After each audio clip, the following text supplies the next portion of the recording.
ನಾವು ಕಂಟಿನ್ಯೂ ಮಾಡ್ತೀವಿ, ಇನ್ನೂ ದೊಡ್ಡದು ಮಾಡ್ತೀವಿ. ನೀವು ಸೇರ್ಕೊಳ್ಳಿ ಅಂತ ಇದ್ದೀನಿ. ನಾನು ಬರೀ ಸಿದ್ದರಾಮಯ್ಯ ಅವ್ರಿಗೆ ಮಾತ್ರ ಹೇಳ್ತಾರೆ, ನಾಗರಿಕರಿಗೆ ಹೇಳ್ತಾ ಇದ್ದೀನಿ, ಪ್ರಜೆಗಳಿಗೆ ಹೇಳ್ತಾ ಇದ್ದೀನಿ. ಇವತ್ತು ದೇವನಹಳ್ಳಿ, ನಾಳೆ ನೀವು ಅಲ್ವಾ? ನಾವೆಲ್ಲರೂ ಮಾಧ್ಯಮ, ಬಿಕಾಸ್ ನಾವು ಯಾರು ಯಾವುದೇ ಪಕ್ಷದವ್ರು ಅಲ್ವಲ್ಲ. ನಮಗೆ ಆ ಪಕ್ಷಕ್ಕೆ ಈ ಪಕ್ಷಕ್ಕೆ ಓಟ್ ಹಾಕ್ಬೋದು, ಅದು ಅಧಿಕಾರಕ್ಕೆ ಬಂದ ಮೇಲೆ ಅದು ಪಕ್ಷ ಅಲ್ಲ, ಅಧಿಕಾರ ಅದು ಅದನ್ನು ನಾವು ತೊಗೊಂಡು ಬರಬೇಕು. ಜನರಿಗೆ ಹೆದರಬೇಕು ಸರ್ಕಾರಗಳು. ನಂಬಿಕೆ ಬರ್ತಾ ಇಲ್ಲ. ನಾವು ಇಷ್ಟಪಟ್ಟವ್ರೇನೆ, ನಾವು ಪ್ರೀತಿಸಿದವ್ರೇನೆ, ನಮ್ಮ ಜೊತೆ ಇರ್ತಾರೆ ಅಂತ ಅಂದ್ಕೊಂಡವ್ರೇನೆ. ಈ 15 ದಿನ ನೋಡಿದ್ರೆ ಅಪನಂಬಿಕೆ ಬರೋದ್ರಲ್ಲಿ ತಪ್ಪೇನಿದೆ? ಅದಕ್ಕೆ ಉತ್ತರ ಕೊಡಲಿ 15ನೇ ತಾರೀಕು. ನಾವು ಅಪನಂಬಿಕೆಯಿಂದ ನೋಡ್ತಾ ಇದ್ದೀವಿ, ನೀವು ಹೇಳಿದ ತಕ್ಷಣ ಸುಮ್ಮನೆ ಕೂತ್ಕೊಂಡು ನಂಬ್ಕೊಂಡು ಕೂತಿದ್ದೀವಿ ಅಂತ ಹೇಳಬಾರ್ದು ಅನ್ನೋಕ್ಕೆ ಕಾರಣಕ್ಕೆ ಈ ಪತ್ರಿಕಾಗೋಷ್ಠಿ ಅಲ್ವಾ?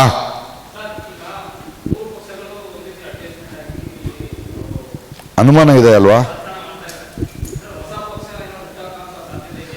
ನಾವು ದೇವನಹಳ್ಳಿ ರೈತರಿಗೆ ನ್ಯಾಯ ನೋಡೋಣ, ಅದು ಆಮೇಲಿನ ವಿಷಯ.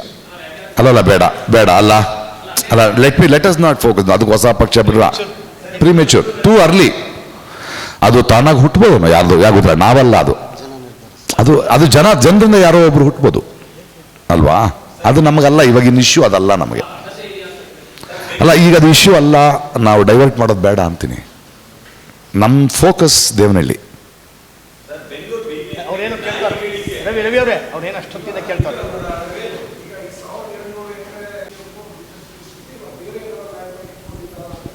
ಅಂದರೆ ಈ ರಾಜಕಾರಣಿಗಳ ಮಾತುಗಳಿದೆಯಲ್ಲ, ಅದು ಭಾಳ ಹೆದರಿಕೆ ಹುಟ್ಟಿಸುತ್ತೆ.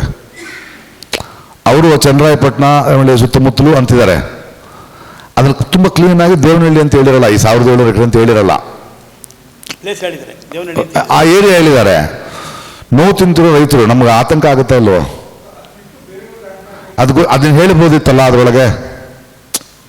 ದೇವನಹಳ್ಳಿ ಬಿಟ್ಟು ಅಲ್ಲಿ ಅದನ್ನ ರಾಜನಾಥ್ ಸಿಂಗ್ ಅವ್ರ ಹತ್ರ ಹೋಗಿ, ನಾವು ಆ ಕಡೆ ಬೇಕು, ಈ ರೈತರ ಹೋರಾಟ ಆಗ್ತದೆ, ಅದನ್ನು ರೈತರ ಪರವಾಗಿ ಮಾಡ್ತಾ ಇದ್ದೀವಿ, ಬೇರೆ ಇನ್ನೊಂದಷ್ಟು 9,000 ಎಕರೆ, ಇನ್ನೊಂದು 4-5,000 ಎಕರೆ ನಮ್ಮ ಹತ್ರ ಇದೆ, ಅಲ್ಲಿ ಪರ್ಮಿಷನ್ ಕೊಡಿದ್ರೆ ಡೈರೆಕ್ಟಾಗಿ ಹೇಳ್ಬೋದಿತ್ತಲ್ಲ. ಅಡ್ಗೋಡೆ ಮೇಲೆ ದೀಪ ಯಾಕೆ ಅಂತೀನಿ ನಾನು. So what is happening is, ಅಲ್ಲ, ಯಾಕೆಂದ್ರೆ ಇವರನ್ನ ಅನುಮಾನದಿಂದ ನೋಡ್ತಾ ಇರೋದ್ರಿಂದ, ಇಷ್ಟು ವರ್ಷಗಳಾದ ಮೇಲೂ ಕೂಡ MB ಪಾಟೀಲ್ರ ಮಾತುಗಳನ್ನು, ಅವ್ರ ಮಂತ್ರಿಗಳ ಮಾತುಗಳನ್ನು ಕೇಳ್ತಾ ಇರಬೇಕಾದ್ರೆ ಅವ್ರು ಹಠ ಹಿಡ್ಕೊಂಡು ಕೂತಿರೋದು ನೋಡ್ತಿದ್ರೆ, ನಮ್ಮ ಚಳುವಳಿಗಾರರನ್ನು ನೀವು ಯಾಕೆ ಚಳುವಳಿ ಮಾಡ್ತೀವಿ, ಅಲ್ಲೋಗಿ ಮಾಡಿ ಅಂತ ಹೇಳ್ತಾ ಇರಬೇಕಾದ್ರೆ, ಆದರೆ ಬಿಟ್ವೀನ್ ದ ಲೈನ್ಸ್ ನಾವು ಆತಂಕದಲ್ಲಿದ್ದೀವಲ್ಲ. So it is going there, ಅಲ್ಲಿಂದ ಬಂದ್ಬಿಡ್ತು ಅಂದ್ಬಿಟ್ರೆ. ಸೊ ಅದಕ್ಕೆ ಮುಂಚೆನೇ ನಾವು we are awake and we are seeing you, ನಿಮ್ಮನ್ನು ಅಬ್ಸರ್ವ್ ಮಾಡ್ತಾ ಇದ್ದೀವಿ ಅನ್ನೋದನ್ನು ಹೇಳಬೇಕು ಬೇಡ ಮಾಧ್ಯಮದ ಮೂಲಕ.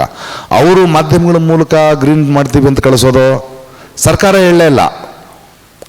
ಬಟ್ ಈ ಸರ್ಕಾರಗಳು ಏನು ಮಾಡುತ್ತವೆ, ಅವರಿಗೆ ಪರಿಚಯವಾದ 2 ಮಾಧ್ಯಮಗಳು ಲೀಕ್ ಮಾಡಿಬಿಡೋದು, ಅದು ಜನತಾ ಒಂದು ಸೋಷಿಯಲ್ ಡೊಮೇನ್ನಲ್ಲಿ ಬಿಟ್ಬಿಡೋದು, ಆಮೇಲೆ ಅದರ ರಿಯಾಕ್ಷನ್ಗಳು ತಗೊಳ್ಳೋದು. ಈ ರಾಜಕಾರಣಗಳೆಲ್ಲ ನಮಗೆ ಗೊತ್ತು, ಹೋರಾಟಗಳು ಮಾಡಿರೋದ್ರಿಂದ. ಅದಕ್ಕೆ we are little worried, we are sceptical about it. ಅವ್ರ ಬಂಡವಾಳ ಬಯಲಾಗಿದೆಯಲ್ಲ, ನಾಳೆ ಯಾವ್ದಾದ್ರು ವೇದಿಕೆಯಲ್ಲಿ ಅವ್ರು ಹೇಳಿದ್ರೆ ನೀವು ಕೇಳಬೇಕು, ಜನ ಕೇಳಬೇಕು, ರೈತರು ಕೇಳಬೇಕು, ಇಳಿದ್ಯಪ್ಪ ನೀನು ಅಂತ ಅಷ್ಟೇ.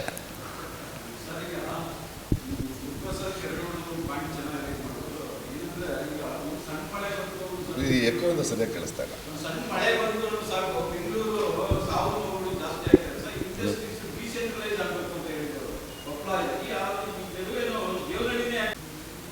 ಕಿತ್ಕೊಳ್ಳಕ್ ಬಿಡಲ್ಲ,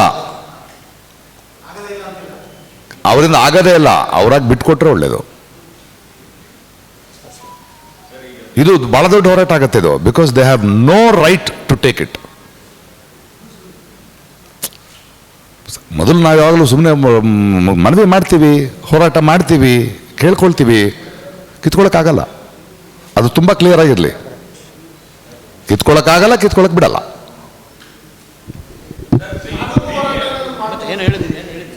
ಅಲ್ಲ ಅವ್ರು ಕೇಳಿದ ಪ್ರಶ್ನೆಗೆ ನೋಡಿ, ಅದು ಮೊದಲು ಇಂದು ಬೇರೆದೆಲ್ಲ ಹೋಗ್ತಾ ಹೋದರೆ ಡಿವಿಯೇಟ್ ಆಗ್ತಾ ಇದೆ. ದೇವನಹಳ್ಳಿ ಹೋರಾಟ ಇದು ಇನ್ನು ಬೇರೆ ಪರಿಣಾಮಗಳು ಮತ್ತು ಇದು ಬೇರೆದಕ್ಕೆ ಸ್ಫೂರ್ತಿ ಆಗುತ್ತೆ.